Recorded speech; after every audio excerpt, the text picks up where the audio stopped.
गरजेचे असं मी ऐकतो ते रोज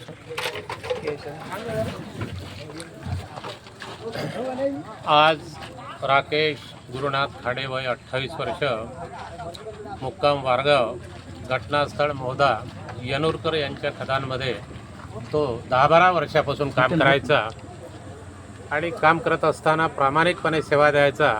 आणि त्याच्या वडिलाचा 10-12 वर्षा पहिले मृत्यू झाला आणि 12वी पास झाला तेव्हापासून त्या यनुरकरच्या कंपनीमध्ये गिट्टी थ्रेशरला काम करायचा आणि सर्व जबाबदारीपूर्वक काम करायचे. सकाळी 7 वाजतापासून निघाला तर रात्रीला तो परत यायचा.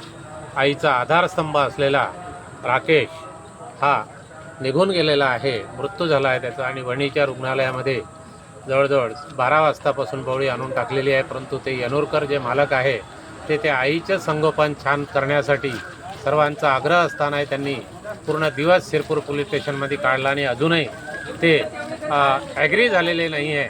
ही कंपन्या हा करोडो रुपये छापतात मोहदाच्या खदानमध्ये इकडे आणि सामान्य नागरिकाला आणि जीव गेल्यानंतर त्याला त्याच्या परिवाराला कुटुंबाला जगण्यासाठी सहकार्य करण्यासाठी कंपनीचे मालक थातूरमातूर मदत करण्याची आश्वासन देतात.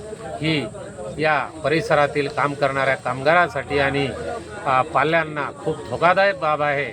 तरी मी या यनुरकरनी सौजन्य दाखवण्याचा प्रयत्न करावा आणि सामाजिक बांधिलकी जोपासावी अशी मी स्वतः नारायण गोडे त्यांना सूचना देतो आणि इथेच थांबतो. जय महाराष्ट्र. वणी ग्रामीण रुग्णालय.